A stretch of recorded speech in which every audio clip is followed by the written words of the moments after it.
Welcome to Vegas Circle Podcast with your hosts, Pocky and Chris. We are people who are passionate about business, success, and culture, and this is our platform to showcase the people in our city who make it happen. On today's podcast, we're going to dive into a businessman's social media marketing expertise and strategic partnerships and network expansion. Welcoming back to the Circle, founder and CEO of Enclave Key, Mr. Blake Wynn, man. It's good to see you again, brother. It's our third time doing this. Yeah, good seeing appreciate you guys having me. You guys are looking good. We appreciate it, excited man. to be back third time. It's good. I think you're the only person we've had on. No, I'm sorry. Besides Steven Jackson and Carl, I think you're the third. Well, that's great company. Yeah, who you introduced me to. So, but we got to give you your flowers, man. So big shout out to you, man. We linked up about 5 years ago. You've been so consistent, so inspiring, had your hands and have pivoted so many different avenues, which we'll get into today. Got a new business venture with the Celebrity Poker out. But let's first start off with, because we never really touched on Enclave Key. You guys talk about being the ultimate marketing agency. So can you kind of share with our listeners, why you rebranded and what Enclave Key is all about? When we first started, it was about influencer marketing. It was about helping, helping the talent get opportunities with brands. Okay. And what ended up happening was, if you want to be able to redo those deals, you got to be able to provide value to the brand. Mm-hmm. Now, as you went from 2017 and 18, when influencer marketing was sort of newer and it was working all the time, you sort of reached a point of diminishing returns. Not as Enclave, but as anybody trying to use influencer marketing. You had to start to get more creative. Okay. What ended up happening was experiential marketing sort of became where it went. Okay. Experiential marketing in the sense that, say you want to have a talent post about your brand, but imagine you can have them do so in a setting that encapsulates what your brand is about, in a way that's celebrating your brand, as opposed to just, here's me with the product, right? So, and I'll share an example. You take a client like Louis Trez, who we've worked with now for a few years, and our clients can afford to buy it. They could happily take a photo with it. Maybe somebody would buy it based on seeing that photo, and maybe they wouldn't. But imagine that client is also on the cover of a magazine. So we have Louis Trez get involved in the dinner that's designed to help that athlete celebrate the fact that they're on the cover of the magazine. And they've got 40 of their athlete friends and celebrity friends and family and whoever it may be at this event. Okay. And at the event, we have a Louis Trez representative straight from Cognac, France, that will get up there and do a toast and explain how important Louis Trez is. All this is being filmed, covered by PR, covered by the athletes, covered by the guests. And then they pass it out and everyone gets to try it and they get to cheers these Baccarat crystal glasses that are so spectacular. They sound like church bells when they go together and everything. Yeah. And next thing you know, that's how we marketed Louis Trez, right? That's one example. So it's subtle in nature and it maybe requires a couple of additional steps, but that doesn't compare to an Instagram story of them with the product. Not right? very. So we started doing that. Last year we threw about 200 events across the world. I can't say I personally attended all of them, and they, of course, were not all for Louis Trez. But as an entity, that's what we did. Yeah. And then one of them, by accident, was the start of the Celebrity Poker Tour. Oh, okay. Got it. Okay. Yeah, kind of using the Enclave Key. So going from that kind of Instagram social media marketing, going to this avenue, was it a very saturated market? Is this kind of a new endeavor? Is there a lot of competition in that space? What's interesting about experiential marketing? I mean, sure, there's a lot of companies that do it, but we took the stance that when Enclave throws an event, it's got a certain feel to it. Everything we throw sort of has a certain exclusivity to it, a certain luxury feel to it, a certain white glove approach, if you will, where we don't throw experiences like music festivals. You know what I mean? We don't throw experience of 15,000 people, right? For all the different kinds of experiences we throw, they're always catered to 60 to 100 people. But of those 60 or 100 people, more than 50% of them are pretty much always celebrities. So whether it be a suite for 60 people that we have at the Chargers Stadium, whether it be a suite for 16 people that we have at Allegiant Stadium, right? Whether it be, these 50-person dinners that I was discussing for Louis Trez, they all sort of have that a similar personality. So you sort of... that one you did at 8 Lounge, it was awesome. Very intimate. Very intimate. You get to meet great people. Everybody whose hands you shake, wow, what are you doing, right? And next thing you know, you look one way and here's some, big artist like Josh, and then you look the other way and what is Kelly Olynyk doing in this room? You know what I mean? And then you keep going down the line, and it's not in any way designed to be snooty or anything like that. I don't want it to sound that way. I didn't mean to sort of get name droppy about it, but I say that to say that there was sort of a personality that we developed when it comes to how we throw events. And so as a result, the kinds of companies that were seeking us out to throw things we're sort of looking for that exact service, right? It's a very, so I would say we dominated a smaller niche of how we throw events, and we threw all of them that you know, cater to that kind of group. Got it. Backing up a little bit about like influencer marketing, right? And I'm very curious your perspective on this because you work really hard at this. The blue check. What's your perspective on the blue check, being that you worked hard and built it and were able to get it back in the day when it was the older kind of traditional way, but now with people being able to pay to have the blue check on different social media platforms, what's your perspective on that? There's always going to be something. You know what I mean? There's always going to be something. I think. I mean, look, I have two opinions, right? I mean, I think if I'm Elon Musk, I'm Mark Zuckerberg. Brilliant. You know, there's a reason why Meta just went up $60 after hours today. Yeah. Of course, it's not the blue checks, but again, they have the right you know, strategy for this thing. And at the end of the day, I think if nothing else, it's a reminder that you are at the mercy of these social media platforms, 100%. Right? I mean, the people that would throw 25 grand at PR and this and that just to hope they could potentially get this blue check, and then one day you can get it for $16. That's what happens when you're dealing with an entity that you don't control, right? 100%. But no, I mean, look, I think you know, there's new things now. I think now it's less about whether or not you have the blue check, and it's, you know, whether it's, to me, that's kind of a superficial thing, in the same way that so's a watch, so's a car, so's this, so's that. There's other ways to show your, you know, status. A blue check was a certain kind of status. It was a very valuable networking tool, if nothing else. I mean, 100%. If you reached out to somebody with a blue check, you got a response almost 100%. Always. Yeah. Right now, maybe not as much. I also think, truthfully, like, they need to get a little bit of a checks and balances on it, because a lot of people are getting scammed by people with blue checks now, which maybe doesn't impact Facebook's business, but it's impacting their users. And, you know, if there's one thing I've learned from Steve, you got to think about the who matters and the people more than the building. He says the building's great and you can make it beautiful, but at the end of the day, as soon as that thing's open, it's a shell. It's the people inside it that make it what it is.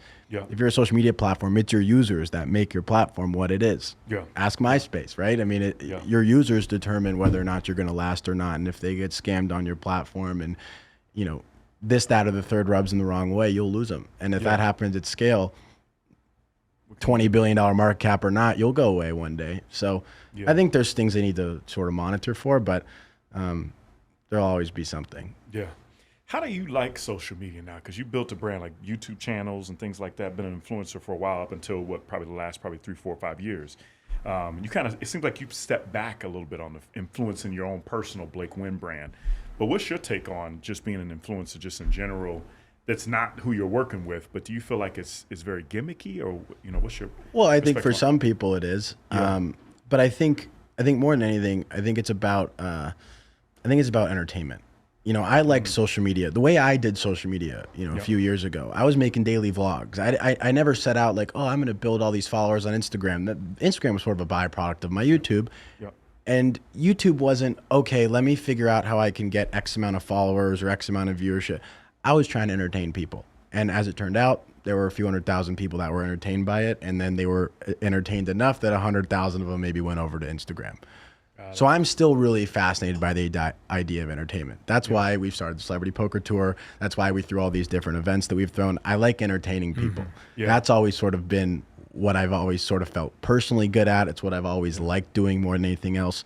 And I just think social media got too noisy to be as entertaining as you could possibly be, because you're forced to lose the authenticity nowadays on social media. I agree. You know, back then I was able to be a 16-year-old kid, go into my sneaker closet and look at this shoe and look how cool it is. And people could feel that. And I was the same age as my demographic. So it was sort of like they felt like they were listening to a friend talk about sneakers. And when I was talking to the camera, I felt like I was talking to friends. You know what I mean? That kind of YouTube content nowadays, I probably wouldn't get 15 views. What built my whole career, I would get nothing today. Because it's the wow factor. What's the wow factor? What are you doing to shock? And it's like all attention grabbing stuff now versus like TikToks over a minute or two versus a whole YouTube video. So. And I don't mean to jump to the poker thing, but poker's got the perfect analogy for it. When you watch poker online, they have decided that the way to increase viewership is to increase the stakes.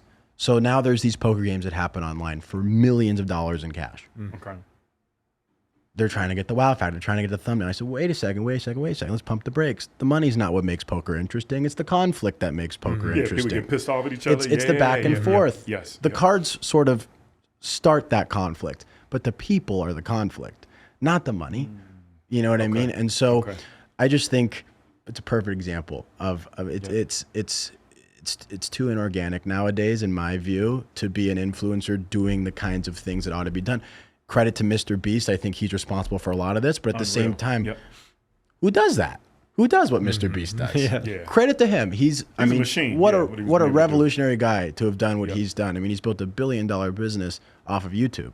I thought I had done something special when I built like $1 million business off of YouTube. And look at this guy, right? But you know, it's made it tough for the person. You know, the days of pulling out a camera at home and getting famous on the internet, short of being just like, I guess, really good looking, are pretty much over. In my view. Talking a little bit about celebrity poker, right? So, the conflict? Like, this is good. You're a very strategic guy, right? So, are you setting these tables up purposely for the conflict? What's a little bit of the strategy? That's a good question. How do you set these tables up in the initial? Because this is your second one, right? From my understanding, because you guys did your sort of the second one, and I'll explain that in a second. But let me just ask you a question first. Have you ever watched a poker event really in your life? Just be honest. You tell me no. Only clips. I watched a lot. I used to watch Texas Hold'em a lot. I don't even know how to play poker, so that tells you a lot about what I know about poker. But I was a big fan. Yeah, I think when I used to, it was the main event series, probably the only event I would ever watch, and it would always be like the final table, and that'd be it. So it wasn't really like a super involved. Imagine that though, right? I mean, what a big thing that, I mean, millions of people around the world play poker. You guys don't play football, but you watch football. True. You don't play basketball, you watch basketball. You could play poker, right? Just like you could golf. That's true. And people watch golf, but they don't watch poker because it's not really that entertaining. Because a lot of times the conflict starts and stops with the cards. Because the people that play poker are hoodie, sunglasses.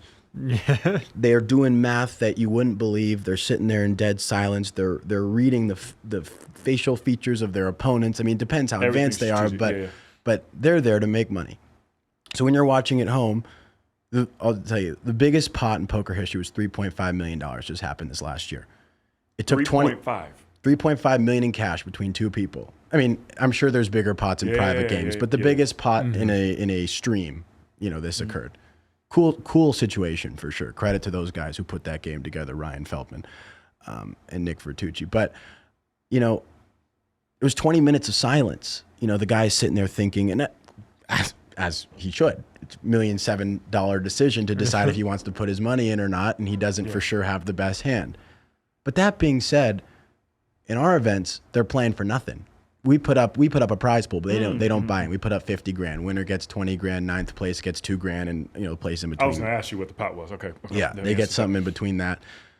But we've attached something way more powerful than money to our game. We've attached people's self-esteem to our game, and we've attached because these celebrities can't lose to one another. You're going to have Keenan Allen sitting right next to Austin Eckler, two of the best players in the Chargers. It's going to matter to them who gets farther. The ego kicks right in because they're celebrities. They're not poker guys. They're not thinking about the money. There's no money. They're thinking about, wow, I'm on TV doing something that no one's ever seen me do. And I'm against someone that I sort of have maybe a friendly rivalry with, maybe not a friendly rivalry with, right? Like we've got people who used to date each other sitting right next to each other. This guy's a genius. We've got married people. We got Ray J and his wife sitting right next to each other. His wife's big influencer, Princess Love.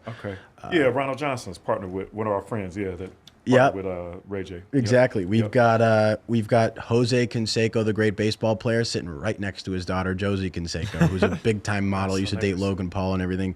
And it's fun, and people want to see it.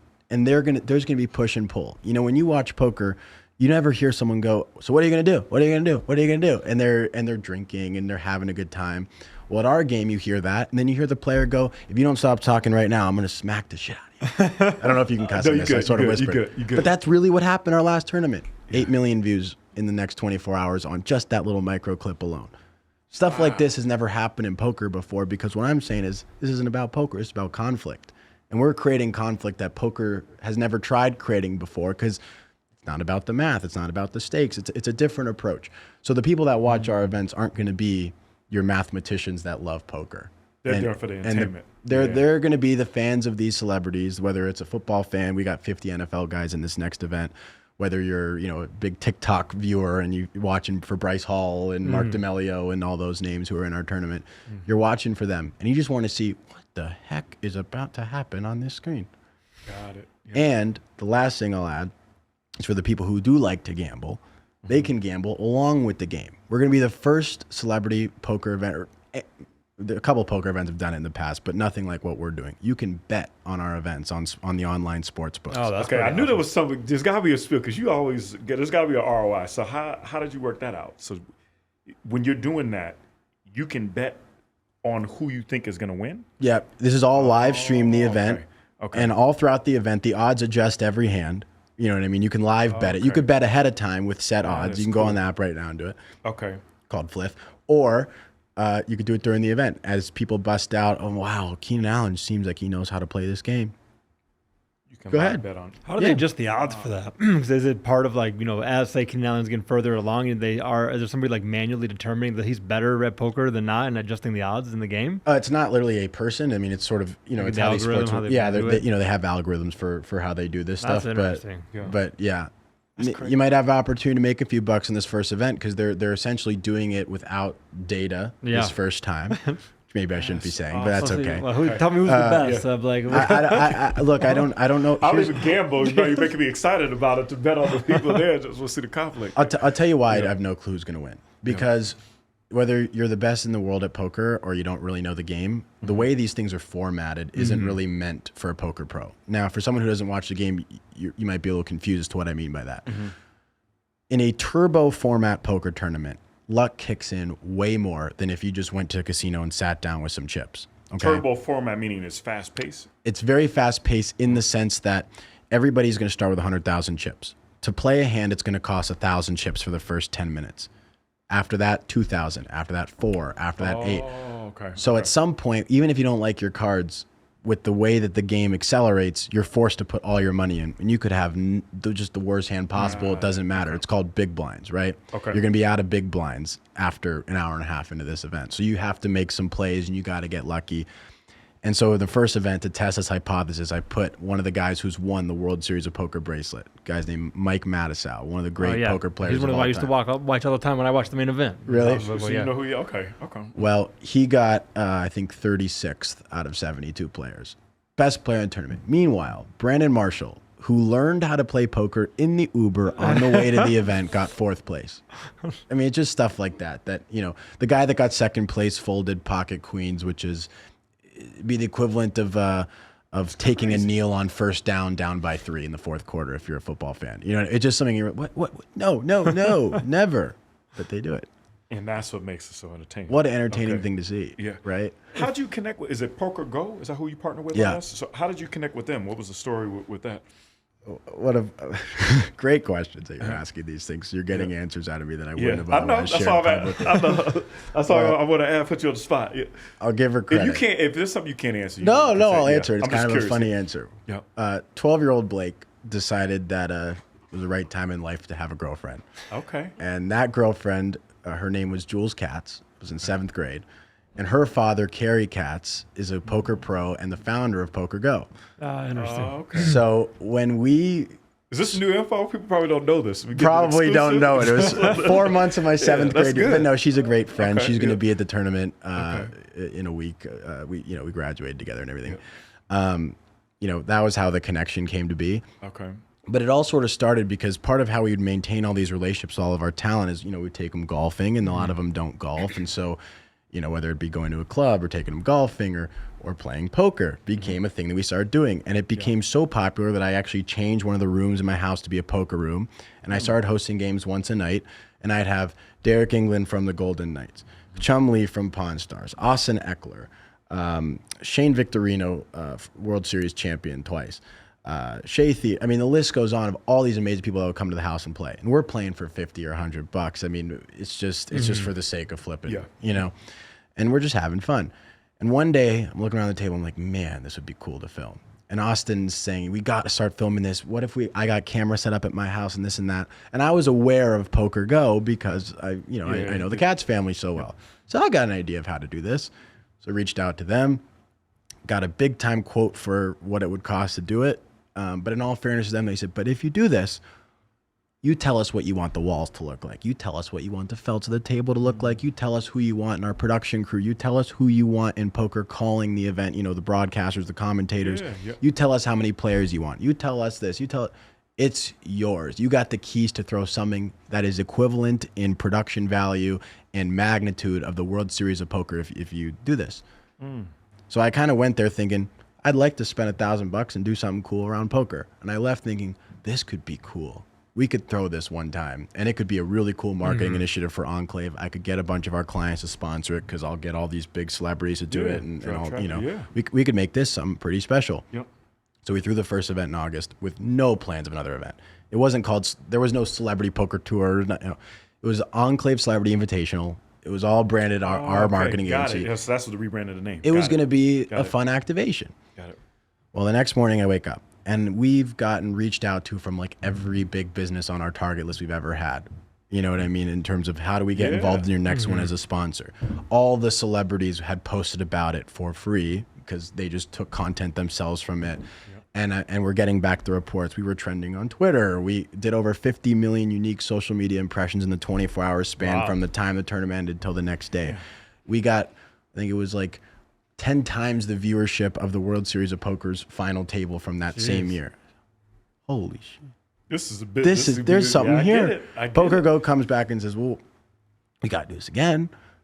It's like, well, if we're going to do it again, what are we going to do it a second time and then decide if we want to do it a third time and a fourth? If we're going to do this, let's do this. And so we bought the name Celebrity Poker Tour. We got all the trademarks for it. We spent the last 5 months sort of building out this brand. And February 8th, you know, next week at 6 p.m. is going to be the first true Celebrity Poker Tour event. We have 8 of them this year. They're all televised. Right now, they're going to be on Pluto, Sling, YouTube, Twitch, Kick, etc. All the players restream it as well. That's why their viewership's so massive. Awesome. You know, we're talking with other larger networks to, you know, get it more on traditional television and things like that. But I like to entertain. No different than my YouTube video. I was about to say, you know, so learning from that. I'm sorry, you gonna say something? Yeah, it seems like you kind of built this business model on the fly a little bit, right? The first one was it more of just like a passion project, and now it's you turned into a legitimate business. And is it something that you've already seen it be profitable even from the first event, moving on to the next steps? Yeah, we were profitable on that event that we threw, and you know, and I don't mean to like scoff that off. I mean, of course, at the end of the day, like this is business, but boy, am I having more fun than I ever had before. That's I think that's awesome. This is like it's being a YouTuber again. It's fun. You know, I like the difference between a B2B business and being sort of the entertainer is that you sort of, you know, when you're a B2B business, you kind of got a curtain in front of you, right? I come on a show like this. Enclave has been around 6 years, and you guys do your research. But then we sit down and you sort of go, tell me about Enclave. How does it really work? Because I got a curtain up. So I can sit here and I can break that curtain down. But until I do, that curtain stays up as much as I'd like it to. And I can sort of choose how I maneuver it around as I answer your question. Sure. When you're a YouTuber or when you're starting something like this, I'm saying, here's what we got right here. You know what I mean? And you tell me what you think of it. Good, bad, or otherwise. I'm inviting every media outlet. So Sports Illustrated, poker.org, Poker News, Haute Living, Luxury Lifestyle. Everybody's going to be covering this. They're sending representatives to do it. Awesome. I don't know what they'll write. They might write good. They might write bad. They might write somewhere in between. It's our job to hopefully make it be positive. And if it is, great. If it isn't, then I guess we'll learn from that. It is only our first event. But I like that. I like that pressure. It's more fun to me, you know, because at the same time, when you have those big wins and they're public, especially like this, this isn't really, I mean, of course it's an Enclave win. We own this thing, to be clear. But at the same time, there's 72 or 80 celebrities in this thing that are going to be like, I can't believe I just got to participate in that. And there's 10 brands that are sponsors. Wow, how much fun was that? And how good was that for our brand? And look what it did to our website traffic. Look what it did to our socials. Look how much good content it gave us, right? Like when you win publicly, it's usually because hundreds of people are winning with you. You know what I mean? When you're an agency and you win, you got one client who won, which is great because that affects, you know, the families of the employees and their customers and all that. But this is just a little different. And this has got a sort of I think, a magic to it that people are really, really fascinated by. Yeah. That's powerful. Yeah, that's I didn't realize how big it was. Do you think that's, so let me backtrack a little bit. You said 8 tournaments, right? 8 this year, yeah. 8 this year. Vegas, all 8? Or are you picking different spots this year to go to? they're all in Vegas. Okay. Starting next year they're gonna move around. Okay. So why? Okay, I think I know why we'll talk offline, but I think I probably don't want to You get can ask that. whatever you like. Where are you up? Where else are you looking at? Some will be in the country. Okay. So here's the key: we gotta have a casino operating partner. Okay. I'm not gonna get a gaming license. Okay. Be a little challenging having multiple members of my family who've gotten gaming licenses and then no longer have them. Yeah. And I don't want to be in the gaming business. I want to be in the entertainment business. That's what I wanted to ask you. That's literally what I was getting at. Okay. So I've gotta have us line up with operating partners, is what we call them. Okay. So if, using an example, casino in Florida decides they'd like to have us host this thing. PokerGo is strictly a production and distribution company. Okay. They happen to own this studio venue at the Aria, but they pack up their show and they take it to the Bahamas every year for the World Series of Poker. They take it to Sydney, Australia for, I think it's World Poker Tour. I'm still learning where all the events are, but they're able to move their show. Okay. So I wouldn't be surprised if you see a poker cruise happen, a celebrity poker cruise with a cruise line partner. You'll see some around the country. You'll see some internationally. We haven't necessarily finalized all the deals yet. Okay.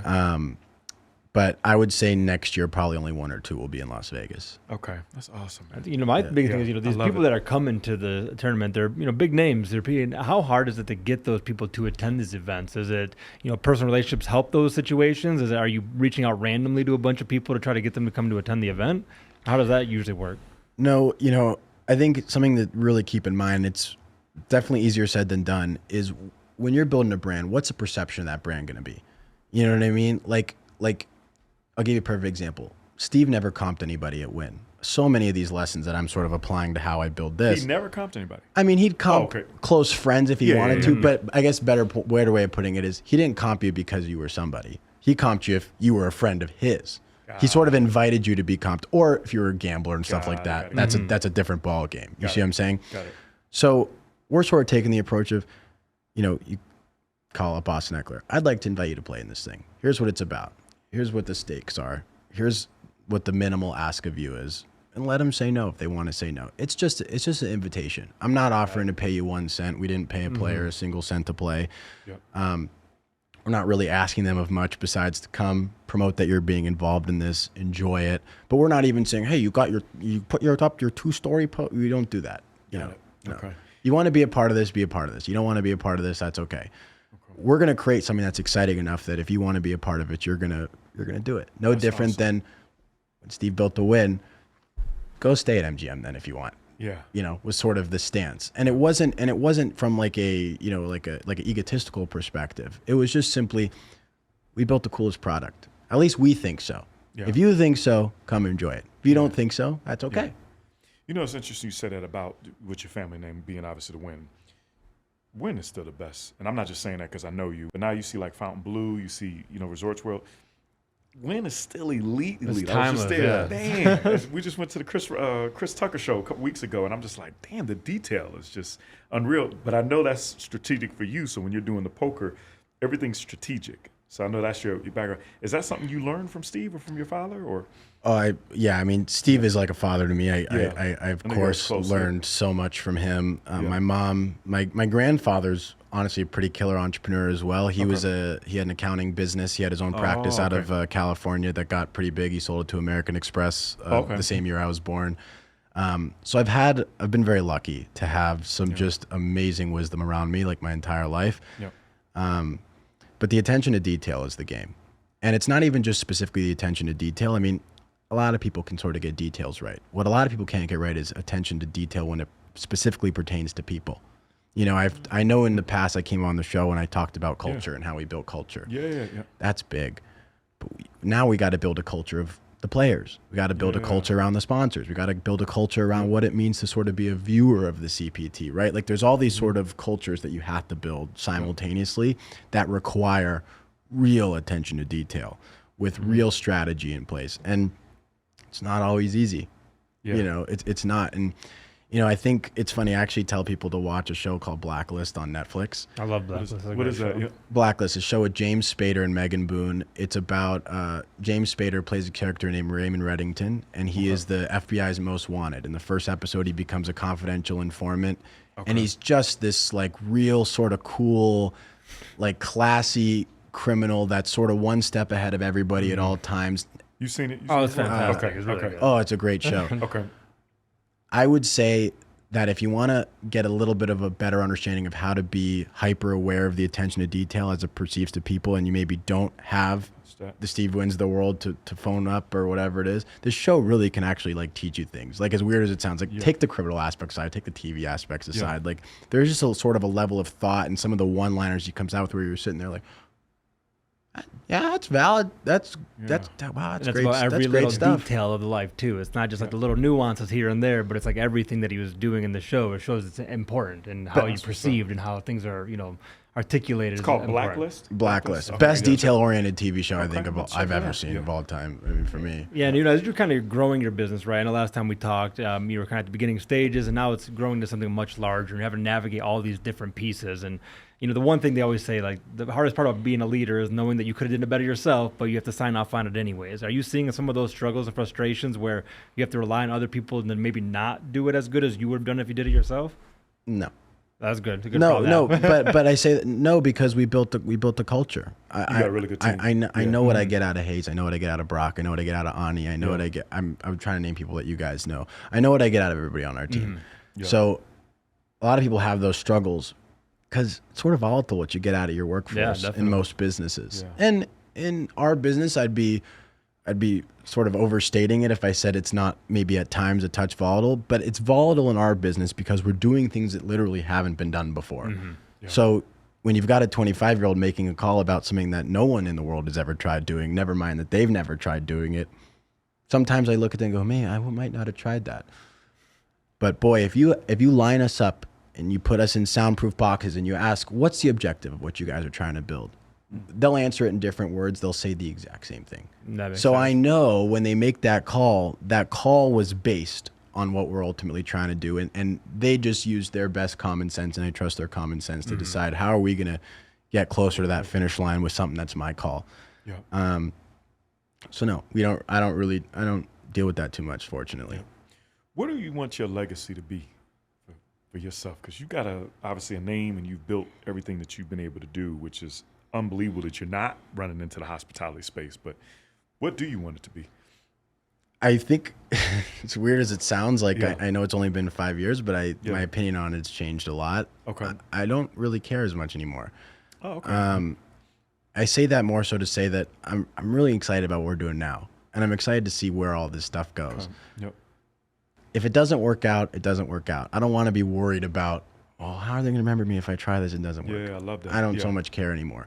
Yeah. I want to just go for it, Yeah. And at the same time, I think one of the things I'm most excited about in life is doing exactly what, Steve and my grandfather and my mom do with me. I can't wait to have, children and nieces. Actually, I do have nieces and nephews, but they're really, really little now. They're both, they're all under the age of 4. But I'm excited to sit down with them and tell them stories of this kind of stuff we pulled and show them sort of how they can do the same kind of thing themselves with what they're passionate about. Like that'll probably, I think, if you ask me what's the thing that inspires me the most, you sort of said I've done a lot of these things and I just turned 24. And so it's a little bit early, but as weird as it sounds, at times I almost feel like I'm rushing because to me, I feel very lucky.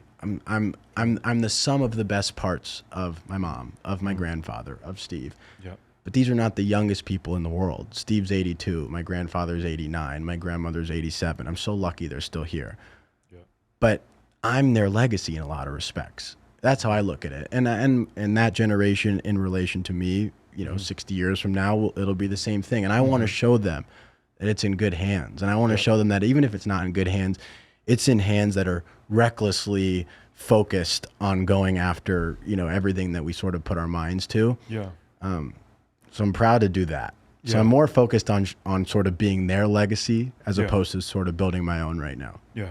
That's it's funny as I've gotten older. I mean, my kids and stuff I'm more focused on living in the moment also because I feel like now specifically. I mean, we've done this podcast. You were one of our first guests, right? 5 years ago, going on our 6th year, but. Amazing.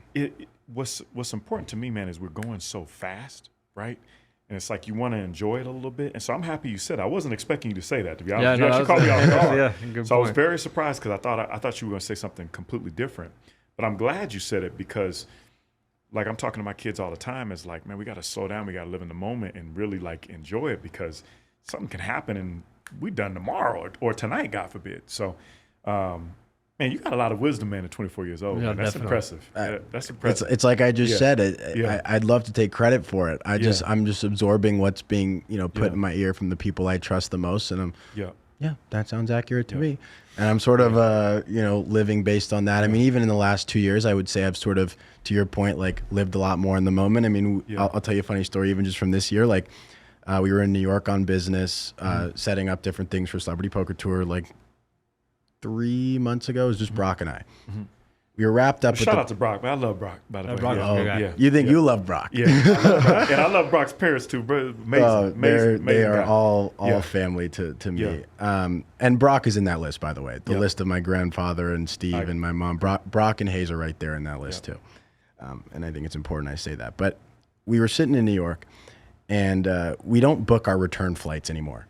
We would eat so much money on return flights. We'd be somewhere. We'd say, all right, we're going to go on Monday. We're going to leave Wednesday. Something would happen on Tuesday. Oh, you got to do this on Thursday. Oh, yeah, we got to do this on Thursday. So then you eat the money for the flight home on the Wednesday and everything. So we've sort of stopped booking return flights. We just book it when it's like, are we done? Okay, great. Let's go home. So we sort of stopped booking return flights. And we're in New York City. We sort of finished up our stuff on this Friday afternoon. And we're sitting in the room, and we're sort of scrolling through social. I'm like, you ready to go home? Well, we both love New York, and I lived there for a few years. Why don't we stay till the morning, and we can go out tonight and go get a nice dinner. And they have this thing called Sinatra weekends at the Carnegie Club, where like they like have like this amazing impersonator like come and they sing, and it's awesome. Anyway, so we're talking about doing that, and as we're talking about this, I'm scrolling through Instagram, and a clip comes up of Rich Eisen, who's one of the great sort of football commentators. He calls games on NFL Network. He's a TV guy for football, and he's talking about, I went to the first ever football game in Munich last year between the Seattle Seahawks and Tampa Bay Buccaneers. I've been to Super Bowls. I've been to this. I've been to that. I have never seen anything like this. And he's sharing this, and I'm seeing this clip on my social media because 2 days later, from the time we're watching this, the Miami Dolphins are taking on the Kansas City Chiefs in Frankfurt. So it's going to be the first time a football game's ever been in Frankfurt, Germany. And I'm watching this clip, and I am a sucker for football. Hey, Brock, why don't we go to Frankfurt? Let's just go now. What do you think? We happen to have it. We always take our passports with us. We sort of use them as IDs in the airport and stuff, just in case our wallets ever got stolen or anything. What the heck? The only flight we could get that night that would get us there by early morning Saturday, so we could at least have an extra day in Frankfurt, because we had to be back in Vegas by Monday. We had important meetings on Monday. Was from Philly. That's a 45-minute train from here. We throw our stuff in our bags. We get on the train. We go down to Philadelphia. We get off the train in Philadelphia. We get on a direct flight from Philly to Frankfurt. This is 4 hours after I'm scrolling through this Instagram clip. We're on our way to Frankfurt, Germany. We land there. We got totally immersed in the sort of Chiefs-Dolphins camaraderie that these people had. Halftime. We end up going to dinner with Mike Mayock and his wife, who used to be general manager of the Raiders. We ran into him at a steakhouse in Frankfurt. I said, Mike Mayock, what are you doing out here? Oh, I'm calling the game tomorrow with Rich. Boy, do I have a story for you. Next time we sit down, we're having dinner. We totally hit it off. I'd never met him before that. I just walked up to him to sort of just say, hey, I really respect your game. And funny enough, a little side note about him, he was the anchor. He used to call the NFL draft. He was the one who announced Hayes Pullard gets drafted in the seventh round by Cleveland Browns. So I told him. So there was all these funny connections. Anyway, we watched the game in Frankfurt. Rich Eisen couldn't have been more on the money. I've been to Super Bowls. I've watched football games with my feet on the field. I could hear what was happening in the huddle. I've gotten every experience in suites, in owner's box. I've been very fortunate to get any experience you can get in football. I had regular seats at this game. I've never had more fun in my life. I was almost in tears. I mean, every time the play would stop, they'd cue up a song on the thing, and 51,000 people, not a seat was empty in there, would sing in unison, Take Me Home, Country Road, John Denver, Sweet Caroline, Don't Stop Believing. And they are not missing a word. They don't speak English, but they know every word of these songs, and they are so into the games. Yeah. We bought all this Chief stuff. I mean, one of the experience of a lifetime, just living in the moment. I mean, awesome. There's a video of me sort of listening to this, and I'm like looking at the crowd, just holy cow, look at us, look where we are. Imagine that we could even afford to come here. Because when Brock and I started this, that was not the case. We worked out of my house for the first 2 years. Yeah. Now on a whim, we ended up in Frankfurt. Game ended. Spent a couple hours jumping around different juice bars. Got on a plane. Got home at 6 a.m. the next morning. Went straight into the office. Like, didn't miss a beat. So we're focused, but we're taking some of those moments now, which we didn't used to take, to just sort of enjoy. That's you know, and it's getting to be so much fun. Man, I'm proud of you guys. Yeah, that's man. really good stuff. Because I've known you guys and I've seen the growth, man, and it's awesome to see you guys still working together and being able to do this. But what I want to ask you about is business advice. I know we've asked you before about this. Has it changed? Like, what would you tell somebody? Because I know you built side hustles with the shoe game, but what would you tell somebody that wants to be able to be a business owner or maybe start their own business? What would you share with them on what to do? I'd actually, I don't know. You know, it's funny, like some of these other things that you hear people say when you get asked a question like this, you almost are sort of extrapolating different things that you've heard or seen or whatever.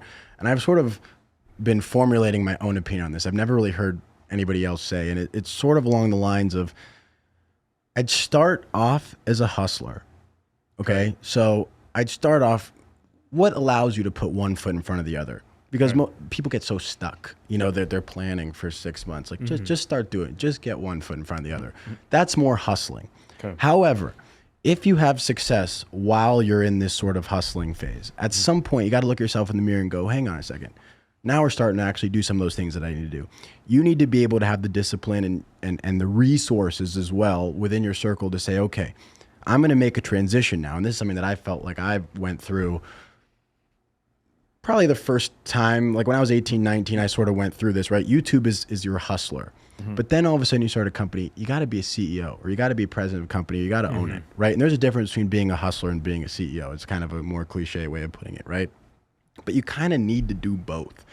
You know, like you mentioned the point about side hustle. I think a side hustle is a good place for anyone who wants to start a business. That's a good place to start because a lot of people, they go and especially nowadays, I've seen so much more of it. They go and they raise these big sums of money from friends and family.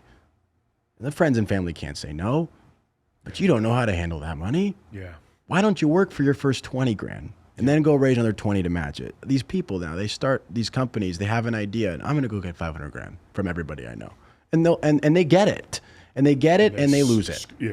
And then now you're left in a position where you didn't hustle. You're not a CEO and you have no friends. Because you just lost them all their money. And like, truthfully, like if someone invests in you and next thing you know, money's gone, not as good of a friend anymore. Yeah. Oh, this is my guy. I got to introduce you to my dude who, it cost me 100. But you said something, that was very important. You said discipline. Yeah. And you're very disciplined. You think that's been the biggest key is that, because you got to be disciplined. You said raise your own 20 grand and be restricted that you're not going out drinking every weekend. The short, honest answer, I don't really think entrepreneurship's for everybody, and that's kind of always been what I've sort of thought. And I don't say that to discourage anybody. I agree. If you've got the ambition to do it, you're farther along than most people. That ambition in itself is something that is unique to you that doesn't exist to everybody. But that being said, you know, it's uncomfortable. You know, when you're really an entrepreneur, it's been so sort of glamorized because you've got the Michael Rubins of the world and, you know, people like my uncle who it's like, whether it's the net worth, whether it's the sort of fame they're now getting with social media, all these different things. It's like, oh, look at Gary Vaynerchuk. Like, I want to do that. Yeah. It's extremely hard. The alternative is if you do fall short of that and it doesn't quite work out or your idea is not quite there, your execution's not, there's so many ways to fail. And then once you fail, it's tough. It's tough. You're not in a position, if you don't put yourself in an entrepreneurial position, you're a lot less you're a lot more likely to avoid failure in life. Yeah. Because the stakes are lower. You know what I mean? You got to hold on to your job. You got to, you know, sort of manage your family and raise your kids. I'm not saying these are easy things, but the sort of barrier to not be a failure at these things is quite a bit different than when you start something that's never existed before and then decide that you're going to monetize it and monetize it profitably when the other side of that equation is essentially required to enable your hypothesis to become reality, right? Yeah. And you're taking care of people too. It's hard, man. You take care of people. You're taking care of people. Right? Do you know Houston Croster by any chance? He mentioned something similar when he was saying, built up a bunch of different businesses, but he was saying, I don't think you should be a business owner. You should actually just build a side hustle, work a job and build a side hustle. And I think he's right between different aspects, but I think it's the personality and like you said. It was almost like the thought, like to your point, if you're an entrepreneur, you're an entrepreneur. That's just who you are. Yeah. Like there's no way to get away from that. Yeah. I mean, it's hard to go. You say if you, like I think Houston was kind of implying that don't do it, meaning like if you tell somebody not to do it, they're gonna do it anyways. Because if you're an entrepreneur, that's in your blood. Yeah. Like I don't like in all honesty, I have done every single job that takes place in our business, from the lowest level position to the highest level, because what was originally lowest level was what I was doing by myself. You know what I mean? So you didn't have it. Yeah. I've done all of those jobs. That being said, I'm not sure I would hold down a job at my own company right now. Besides the job and the role that I have, I work more hours than mostly everybody at the company, but the things I'm doing with those hours get it done for me mentally. Yeah. You know what I mean? And that is ultimately the reason why certain people can be entrepreneurs, because they get enough out. They don't think of it, oh my God, 16 hours, 12. You know, they don't think of that. They're running through it. Yeah. Right? Like all my friends, all my relationships, everybody I named, all the people whose advice I take, like that advice isn't advice on like, hey, here's how you should like handle dating life. It's everything about life for me starts sort of and stops with business, because my life is my business. You know what I mean? And so it's just it's a different way of existing that is inherent to me and a lot of other entrepreneurs in the world. But it's a very tough thing to sort of create in yourself if that's not your personality. Yeah. No, I love the advice, man, and honesty and transparency for sure. Just shifting a little bit, we always ask this, which you probably know what we're going to ask you. And I got to know from you, because you probably have something different to say, is what is your favorite restaurant in Vegas? I know I said Yoji last time because I miss it. It went out, and I looked for it. And Joe Coy's restaurant closed, or his mom's restaurant. I miss it every day. I don't know. I feel like there's certain dishes I like now. Okay.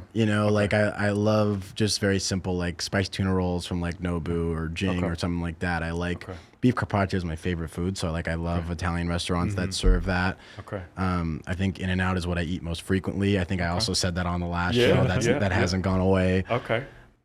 If I really had to pick something in Vegas, I think I'm probably picking In-N-Out at this stage. That's what's up. I just ran into the owner of In-N-Out too. It's funny. No kidding.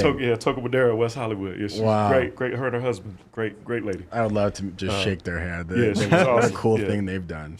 That's unbelievable business in that story, which unreal. What else are you focusing on? I know you got the celebrity poker. What else are you focusing on for 2024? That's your main focus. Yeah, I figured that. Yeah. And living in the moment too. Yeah. Travel's sort of been like, I guess, my primary outlet for that. Now, granted, when I'm doing these different travels, I end up doing business along the way anyways. Like we have athletes on the Chiefs and the Dolphins that we ended up doing stuff with. You know what I mean? Like there's things like that come up even in the most sort of on the whim moments. I'll go to Japan later this year, with my girlfriend on a nice little, 10-day cruise, which will be very nice. I don't know. It's so funny. I mean, if you had asked me that in January of last year, the poker thing wasn't remotely in any part of my brain or anybody else's brain or anything like that. That being said, I do know that is going to remain the focus throughout the entire year. And then as well, right? Like this isn't to be very clear, this is not Enclave pivoting to CPT. This is a new thing that we've started that we do own, but Enclave is still doing everything that Enclave does. You know what I mean? This is just a new venture that's getting added. I think that's actually one of the great, testaments to what we've been able to do over the last few years is that if this was a couple years ago, it'd be a full pivot. You know what I mean? You only have one sort of team. That's what I was thinking in my mind. All those sorts of things. Like I think now it's getting fun because now we're going to get to layer stuff, and now it's going to get. You watch the Blacklist, right? Like you think about all the different things that he had. Not to bring that one up again, but it's fun to have your eggs in a couple of different baskets when all those baskets sort of fit nicely together in one slightly larger basket, right?